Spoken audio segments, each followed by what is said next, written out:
Hello everybody, and welcome to my tutorial slash let's play of Gnomoria. Now, for anybody that's a veteran of my channel, you know it's basically only ever been StarCraft 2 content. And I'm going to mix it up a little bit because I've been playing a lot of Gnomoria and it's an extremely fun game, but I found the documentation to be relatively old on the game, and really lacking in terms of good solid content and good tutorials, that kind of stuff for the game. So that's why I decided to delve into it.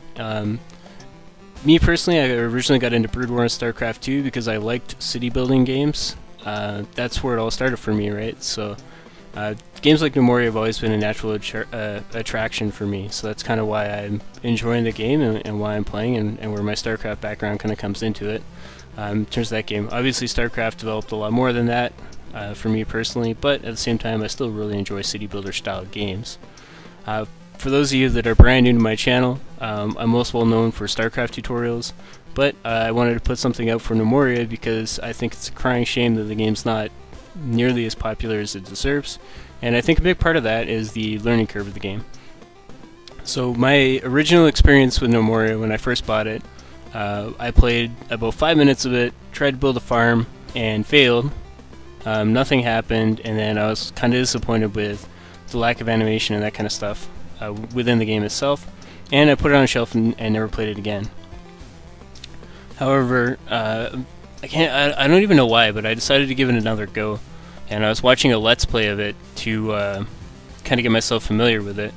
The gentleman's name was Avak, and I really got interested in the game, and I kind of learned how to play it through what he was doing, so I found that a very interesting resource. I will link his channel below, so you can go check that out if you want to find a Let's Play. He's got one that's fairly recent. It's still, the nice thing about it is, even though it starts on an older patch that lets you completely wall off, he chooses not to go that route, so you don't have to deal with that.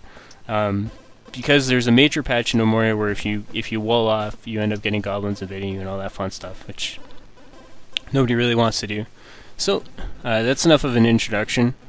For this particular video, all we're going to do is go over basically how you have to kind of start off your Gnomoria empire, what the best way to go about it is, how to look for a map and that kind of stuff that's going to be interesting and fun to play on, and we'll go over all that so you can kind of get an idea and a feel for the game.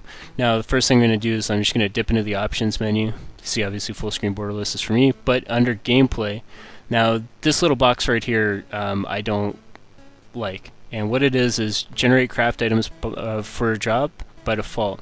So if you have any experience playing the game, basically what happens is there's a bunch of workshops, and you'll build one workshop, and then you'll ask it to build an item, and it'll automatically queue out all the different jobs for that item. However, this tends to be very inefficient because it'll queue them like one piece at a time, and your gnomes end up running all over the place to get the pieces they need. There's a much better system, which is simply to prefab things that you do need for jobs, so you can build them really, really quickly when you need them, and then you don't have to worry about any of the crafting generation. And the big problem I have with the automatically generate jobs is, while it is reasonably effective, it's very difficult to pick up where the problem is in your supply chain if you end up running out of a certain type of log that you need for something. So by disabling that, you kind of get around that and makes your empire in the long run much easier to manage. In the short run, it ups the learning curve a little bit. But that being said, we'll be able to get through that. So I just want to bring that up as an option that I use. Pretty simple and straightforward. Alright, so we're going to go into new game. First thing we're going to do is hit advanced setup, and we're going to throw our kingdom size on huge. The reason I'm doing that is I have a fairly beefy computer that runs fairly well on huge kingdoms. I haven't had any major problems yet, and I just find it makes the terrain more interesting. If you are on a medium power rig or a laptop or something, try large or try standard, and hopefully you won't have any problems with the game kind of lagging out, with the pathfinding getting a little bit difficult. And the difference between normal and huge is actually not that much. Huge ends up being, I believe, about double the space, but not a big deal. For this particular map, we're going to leave all these settings. That's self-explanatory: flat, tall, wide hills, narrow hills, smooth or bumpy. Like, how do you want your terrain to look? You can play around with the sliders and get a real-time kind of point of view by just hitting the preview button. In terms of difficulty, just leave it on normal. That's what I personally like to do. Now, for metal depth and metal amount, you can set that to whatever you want. If you set it to shallow, you'll get the better metals at a faster depth. If you set metal amount to abundant, there'll be much more of them. There'll actually be too many metals. You'll be able to make more stuff than you need by far, and you'll end up with tons of extra ore. Again, you can play however you want, though. Enemy strength, enemy attack rate, and enemy size. Enemy strength has to do with the type of units that come at you and how quickly they come at you. So you get more ironclad goblins and that kind of stuff if enemy strength is set high. Sooner than you would normally, obviously. Attack rate is how often you get attacked. Some of you might want to actually turn the slider up if you find the goblins don't attack you enough. And the reason for that is with a recent change in the patch, the goblins don't really attack that much. They used to attack about every 3 days. Now they don't really do that anymore. It can be quite often even longer. Attack size is just how much of whatever they have, right? So if they're supposed to have a whole bunch of crappy units and you set that to 2, they'll have twice as many crappy units. Increase enemy strength over time. Generally, you don't want that on. I personally don't like it because I find it ramps up your enemy's power just a little bit too quick. So I usually leave that off. Wild animals is things like bears and all that kind of stuff, very easy and self-explanatory. Goblins are kind of the main enemy, at least in the early game. That's where you get a lot of your meat. You'll actually get a lot of hides because they bring ogre friends. So you want to leave those guys on. Mants are a problem when they first show up, but after a while they start to become kind of a pushover. They can't really do anything against steel armor once you get up to that. So they're not too big of a deal, though they do come in huge hordes, so you have to watch out for that. Golems are a non-threat. They don't really do anything, so you may as well leave them on to get combat experience. Zombies are a little bit different. Zombies only spawn underground like golems do. That being said, the zombies are... what they can do is they can give your guys the zombie disease, and what that means is rather than dying right away, like you would see in a traditional game, when they die, they reanimate and come back with all their skills and their weapon, and they obviously become a zombie. So you have to watch out. If you get a whole bunch of military gnomes infected by zombies, and they all die, you're all of a sudden going to have 6 or 7 really powerful steel-clad zombies. So you have to be very careful with that.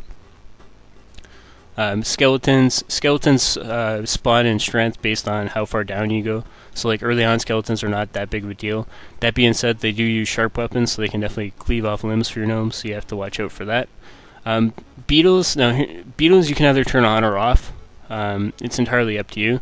The deal with beetles is they spawn cocoons, and you can end up, if you mess up or make a mistake, when you're digging underground and you don't wall off properly, what can happen is you'll get like a 40 or 50 beetles, and it'll lag out your game completely to the point of it being unplayable.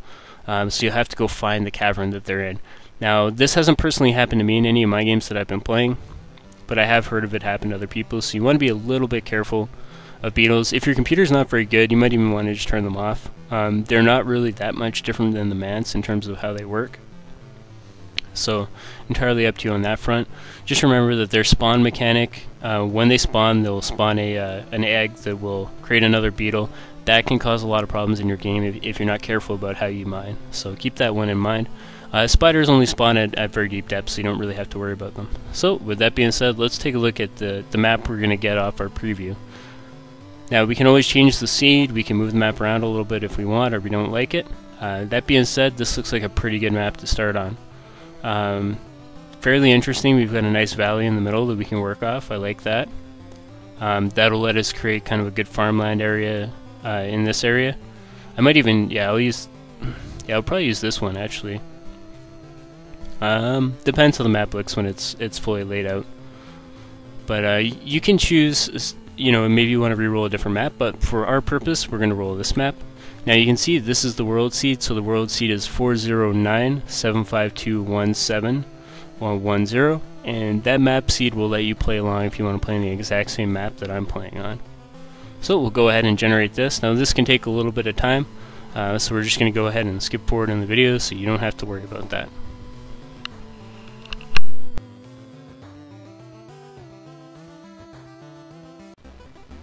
Alright, so that took a few minutes to get everything going, but now we're in the game, and for this episode we're just going to focus on all of our initial planning to make sure we're set up and ready to take on building workshops and getting all our supply chains organized, which I'll cover in a future episode here. But the first thing we want to do is survey the area. So in order to zoom out, all we do is Control minus or Control plus to zoom in. You got 3 stages of zoom, as you can see. And then you can use the middle mouse wheel to scroll up and down. Very simple and very straightforward. Now, the very first thing you're going to want to do when you play Gnomoria is you're going to click on these and go, oh, agriculture, I can build a farm. No, don't use this hotbar at all. It's great for hotkeys if you want to use hotkeys, but by and large, it's not very good. The game features an excellent right-click, context-sensitive menu. Well, it's not even context. Well, yeah, it is kind of actually. But basically, the right-click menu is the way to go. So if I right-click, you can see I've got all my terrain options for ramping down, mining them out, removing floors, replacing floors, filling holes. I've got all my agriculture options in terms of building a farm, pasture, grove. I can plant trees, I can cut my trees. Everything is there. Building, I can build every single workshop from this menu, right? I can build all my furniture, like beds and all that stuff, all my storage. And I can build terrain. So if I needed to build a wall, I could do that from here. I've got the ability to designate my stockpiles, my farms, all that stuff, right? Very simple, very easy, straightforward. So if you want to do something, you can just right-click and then go through the menu. That's what initially messed me up the first time I played it, is I tried to use this bar, but it's not very intuitive for whatever reason. So with that being said, we're going to Control minus, and we're going to pull ourselves out here and take a look at what we potentially can play with here. This mountain range is huge. Very long. We could do something pretty cool with that, I think. Do we have any elevated? Yeah, we've got this little elevated plateau here, which would be pretty cool to build a gatehouse and a wall and have our farms all on this elevated plateau, backing up into our quote-unquote main area here. I think that seems like a pretty reasonable way to focus. So what we're going to do is, because this is the wrong perspective for how we want to play this map, we're going to press the comma key twice. We're going to pull ourselves around so we get a nice, good, clean view here. This looks good. If I cut this area off, I think that's what I'll do. I'll cut this area off, and then I'll actually build out some of this area so it's a little wider. Then you get a pretty cool looking terrain. And if I cut this off, it becomes deeper. So how deep do I want to cut it off is the question. Because we can always build out. So we want to have a nice grand hall. That's going to be a little bit tricky there though, because it's not very deep on that side. We can build our great hall in here, I think. Yeah, that should work. Should be pretty cool. Alright, so now we have a basic idea of what we want to do. In my case, I want to have a gatehouse out here. I want to build some farms, some pastures over here, some groves maybe over here. And all of it will be elevated and raised, and a nice wall, and it'll look pretty cool, and eventually we can add a moat to the front and all that stuff. So we'll show you how to do all that. Should look pretty cool. We've got plenty of trees around the outside, lots of fruit, lots of cotton that we can quickly harvest. Hold on. Just trying to think here. Do I want to go into this mountain because it's huge, or do I want to go into this one because this one might be a little cooler to use? Trying to think. I think I want to use this one, but that'll take a lot of terraforming to get working correctly. But I think it'd be much cooler. And eventually, if we want, we can do something with this. But this looks like the better option.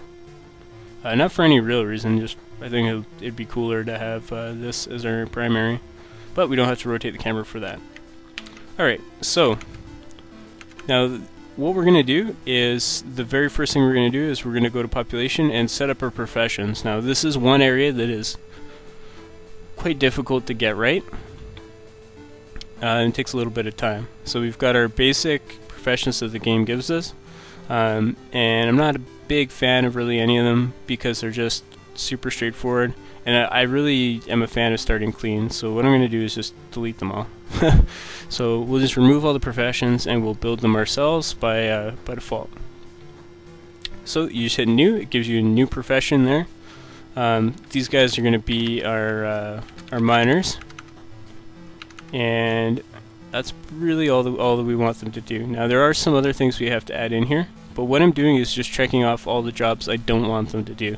So for the perspective of my miners, they're not going to deal with wood, they're not going to deal with metal, gems, cloth.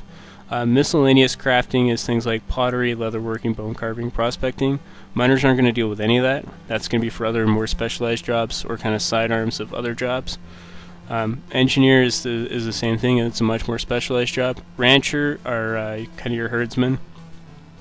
Agriculture is things like farming.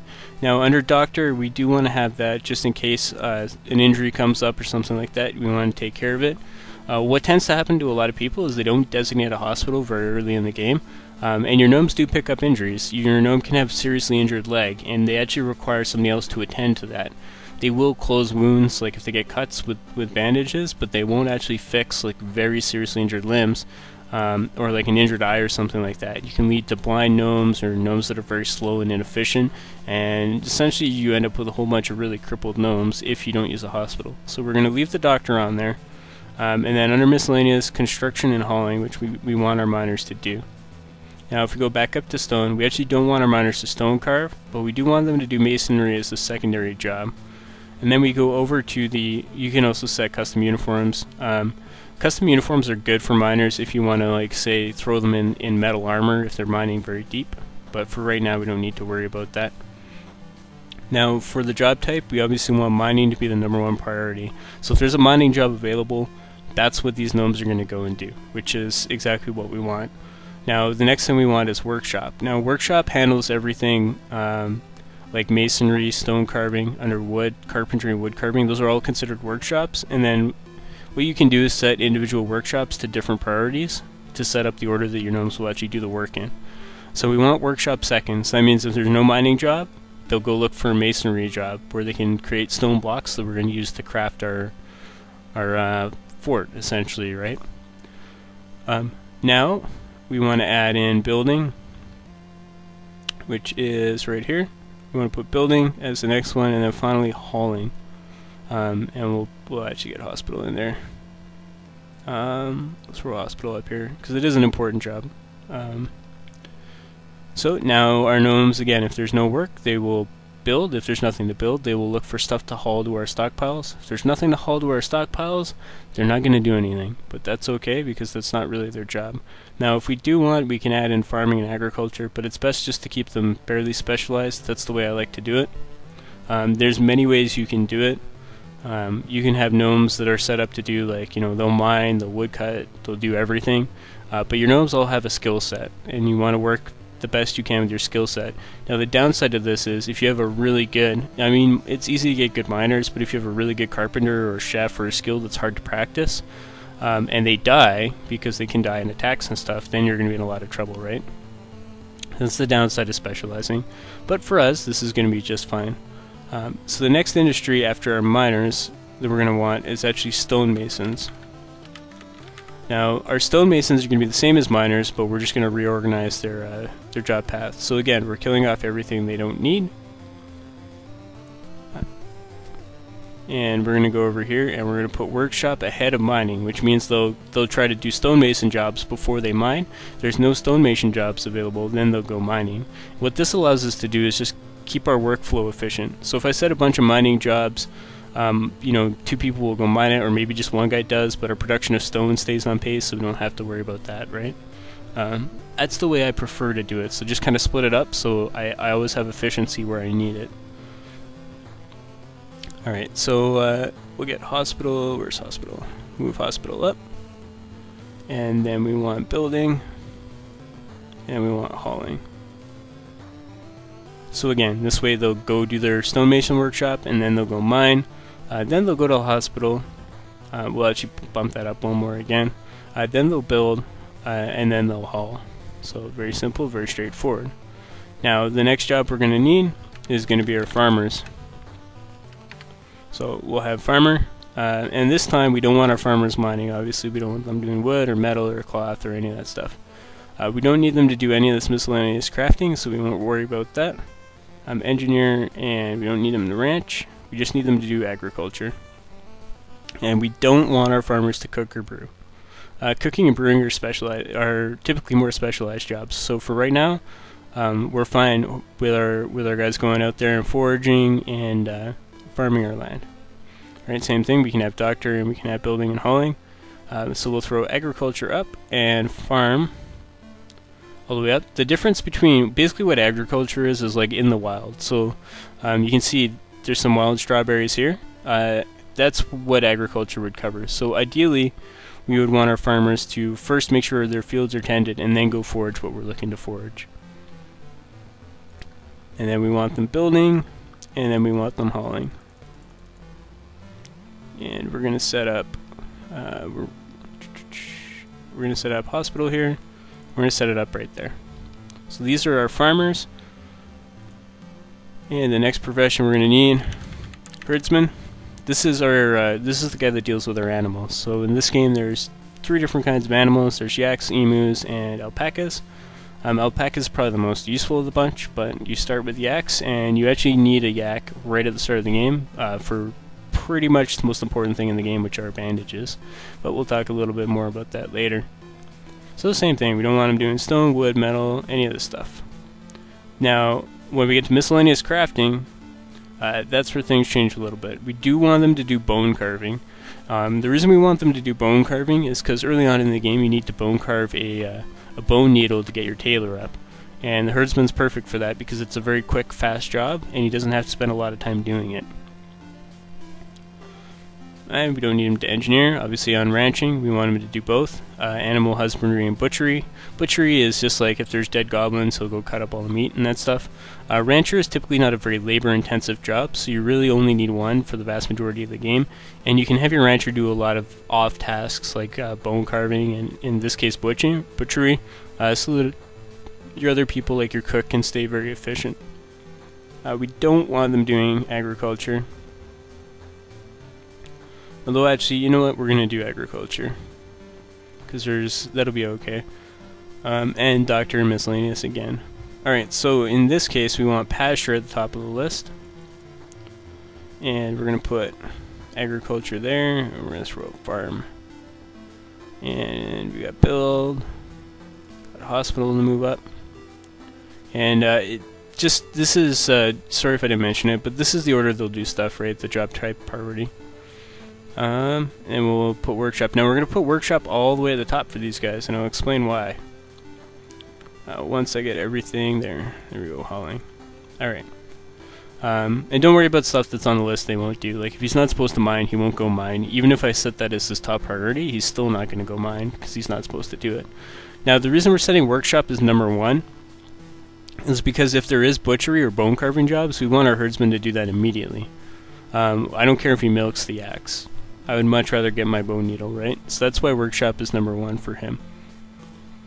Alright, now we just need to do 2 more professions to get us started, and the next one will be woodcutter. And the purpose of the woodcutter is to cut wood. So the same thing, we'll just leave it with wood. Wood is, we actually don't want wood cutting and carpentry. And we'll turn everything else off because he doesn't need to do any of that. And put grove up. Grove is kind of like trees that you're cultivating, and we'll have agriculture. I should put agriculture above grove. Actually, no, I'm going to drop it down. And then we need building and hauling. And finally, we need to get our we need workshop up there, so put that right there, because they will do things like make planks out of logs, right? But ideally we would want them to cut things down first. And hospital, go ahead and throw that in second. Alright, because again, hospital is a job that's not going to happen very often, but when it's required, you want it to happen like immediately. It's got to be very, very high priority. Alright, so next up we need our carpenter, and our carpenter is kind of similar to our stonemason, so we'll just call him Carp. And for him, same thing. Exactly the same skill set, but different priority, right? There we go. Alright. Let's go with workshop number 1. Agriculture number 2, grove number 3, build, Hospital, get that up there. Hauling, very important. And that should be good to go. We're actually going to make one more profession, and that is for labor. And the entire purpose of this profession is to make sure your build and hauling jobs get taken care of very quickly. Because you actually don't need as many farmers, right? This guy can be a farmer as well, but it's much more important that he goes and hauls stuff when it needs to be hauled. So again, we're just going to turn everything off for this guy because he doesn't need to do any of this. Agriculture, he does. And we're going to go ahead and set this guy as number 1 for hospital, which means if somebody really needs it, really needs assistance, he'll be there straight away. And then we're going to drag hauling up. And we're going to put build above hauling.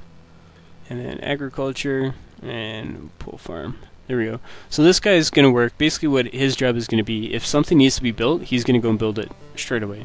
If something needs to be hauled, he'll then go haul it straight away. If neither of those two things can or need to happen, then he's going to go farm. So generally he won't spend very much time farming, but he is there if our farmers need it. So now that we've got all our professions made, we can go ahead and assign them to our people. Now these have old professions, so we have to actually change them. But luckily for us, the game's smart and it usually puts people in their best jobs. So we'll just assign that guy as a farmer. We'll assign these guys as miners, which is our new profession. Rancher will turn into a herdsman. And then with our woodcutters, we want to figure out who's better at carpentry. So if we just hover over, we can see Alco is much better at carpentry than our other guy. So we're going to set him as our carpenter. And this guy will stay as a woodcutter. Same thing with mining. Who's better at stonemasonry? This guy. So this guy's going to be a stonemason. Alright, that leaves us with 2 builders. Now, what we're going to do is set both of these guys to laborers for now, and eventually we'll change that over. But that'll give us a nice, good, solid, strong base to get everything started. And next up, we'll talk about the military tab just really quickly. Within the military tab, this is how you set up your squads to fight off things like goblins. We're not going to worry at all about that until the first day of summer, because that's when you can potentially start seeing threats. So for right now, we don't need to worry about this at all. We'll deal with it later when we have a better idea of what our resources look like. Alright, so now we've got all our professions set up. We don't want to lose that work, so I'm just going to save the game in case something happens. It's still a beta. It doesn't crash often on me, but it has happened, and I would really rather it didn't. Alright, so the first thing we notice is with our land, there's a bunch of clay. Now clay is, you can make statuettes out of it, which you can sell to traders, but you can't farm on it, so it's basically useless to us. So we're going to have to get rid of that at some point. But what we're going to do is just right click, go designate area, and the first thing we're going to do is get a farm down. And we're going to lay out our farm. We're going to make this thing, we're going to pull it back over here. We're going to make it 10 by 10. And we're going to grow wheat out of that. So we've got a nice big farm to start off. Probably bigger than you need, but always, I like having it a little big to start. And then we're going to pull this guy out. And we're going to pull this guy. We're just going to make it 5 by 10. And we're going to put yaks there. So we click on animal, yak. And we've got our farm and our pasture up initially. Now you notice there's areas that aren't covered. Now these are still considered part of our farm, and we can add on to them later. So this clay can't be a farm. So what we'll have to do is replace that with dirt and then add it in. Same thing with this pasture. We'll have to replace this with dirt and then add it into our pasture, but for right now it's fine set up the way that it is. The next thing we need to do is just get a temporary stockpile going. This will allow our gnomes to kind of put all their crap down. It's very important, right? So they'll grab all the logs, put them there. We can put our initial starting barrel and things like that there. So we'll just tick all of this so that this will store everything. We don't need to worry about priority because it's our only stockpile. And I'm actually going to extend it and make it a little bigger. And then what we need to do from there is just go build, storage, crate. Now you start out with 3 crates. So we're going to tell our guys to put the 3 crates there. And then next thing we do is set up barrels. And we're going to get 2 barrels there, because you start off with 2 barrels full of strawberry wine. And we're going to set up our bags, which we also get 2 of to start. And we're going to put them right there. Bags are for agricultural products, so like things like seeds and clippings can all go in bags. You actually need quite a few bags if you want to store all that stuff efficiently, because it does build up quite quickly. Barrels are only for drinks, so things like wine will go in barrels. You can't put anything else in them. So barrels you actually don't need that much of because you don't really get that much drink. And finally, crates will store everything else. So crates will store like food and weapons and armor and all that stuff. The other thing actually that doesn't get stored are rock, like raw rock gets stored in its own pile, raw dirt gets stored in its own pile, and raw straw gets stored in its own pile. They don't need a crate, so you'll see your guys start to stack that up. Now that we've got our initial stockpiles prepared, and this is a very good kind of starting layout, so what will happen is our yaks, the reason we need to make a pasture really quickly is our yaks will come over to the pasture, they will hang out there, they'll be safe there, the herdsman will take care of them, and then eventually they'll breed and create a second yak, which we desperately need. And the reason to start the farm early is because you need wheat straw really quickly to make beds for your guys. If you don't have enough wheat straw, you can't make enough beds, and then your guys just fall asleep on the floor. Which brings me on to my next point, making beds, because we do need them. So if we go build, furniture, straw bed, and we'll just throw down 2 beds. And we only want to make 2. You can make up to 4, but if something happens with your farm, your yaks will die on their own, and it's not good. You don't want to go through that. So just 2 for now. And then after our first harvest of wheat, we'll add on like 6 more. Alright, so now we have to decide how we're going to handle gathering the resources. Now the first thing is there any stone available on the surface that we can see? Because you need stone really badly for a crude workshop. The answer to that is no, unfortunately, so we're going to have to go and find some. And I don't really want to cut into this until I know what it's going to look like, so probably just cut into this mountain and backfill it. Alright, so let's get these crude workshops planned. Crude workshops are what allow you to build all the other ones, and generally I just make 2. I don't really need any more than that. So let's tell our guys to get to work now. So the first thing we want to do is forage. The reason we're going to forage before we cut trees is if I tell it to forage these trees and then I cut them down, the wood chopping order will take precedence. If I do it the other way around, the forage order takes precedence. And sometimes you just want to clear out a bunch of trees, you don't want to forage them. So that's the reason I do things that way. So we're just going to zoom out because this, generally you don't want to do a big area, but for us right now we're going to do a relatively large area because we want to get all this area clear so we can start terraforming it the way we want it. Same thing with fellow trees. We're actually going to pull it up a little bit, and we're going to go big. So just going to click that whole chunk, cut down all those trees. Generally we want pine early on because we can turn pine into workbenches. That's usually what I use pine for. I use birch because it's a lighter color wood. Where's some birch? Here's some birch. I use birch because it's a lighter color wood for my decorative chairs and that kind of stuff, right? Everything looks pretty good. The only thing we're missing is our job for our miners. So when you mine, you want to go... This is... You know, mining and terraforming and all that really threw me off. So I'm going to spend a lot of time in the next video showing you how to do all that. But for right now, we're just going to go look for some stone because stone is going to be important. Now, these initial ramps, your guys will let you just cut those down automatically.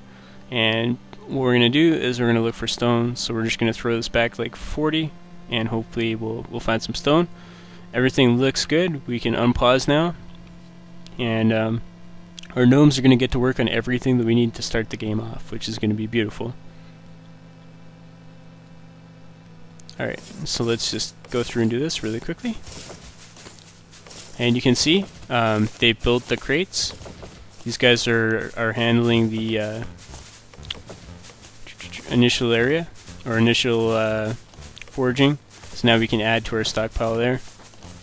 And we found lapis lazuli, which sucks because I hate that stone. It's my least favorite stone, so I don't want to build anything out of that. But we're going to have to, unfortunately. The only nice thing is we found stone quickly, so we can build our crude workbenches, which are these guys, really quickly. So we can go ahead and pause the game because this part's important. Now, what we want to do is right-click on one of the crude workbenches to start, and we're going to pick plank. We're going to select pine, craft plank, and then we're going to craft 2 6, which means it's not going to just make 6 planks. If you want to make 6 planks, you have to do it individually like that.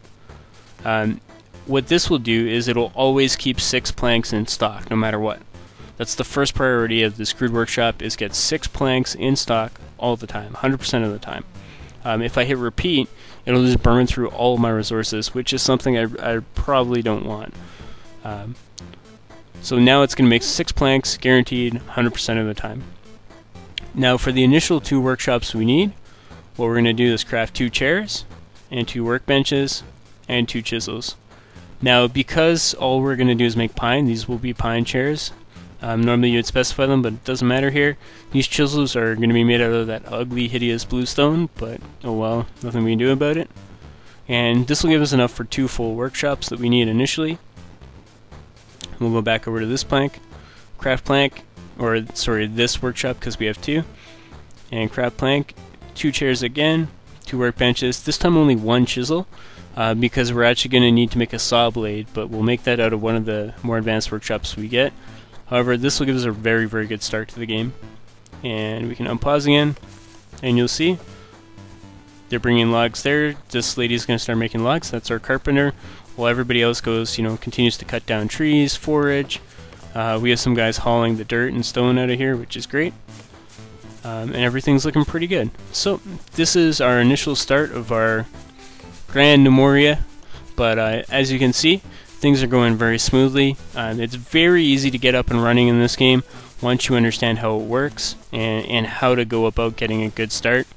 When you don't really understand the game though, it's quite difficult and quite challenging. So hopefully I helped you out a little bit there. And I will see you guys with part 2 of the Let's Play / tutorial that I'm going to do on Gnomoria, one of my favorite games currently. And I will see you guys next time.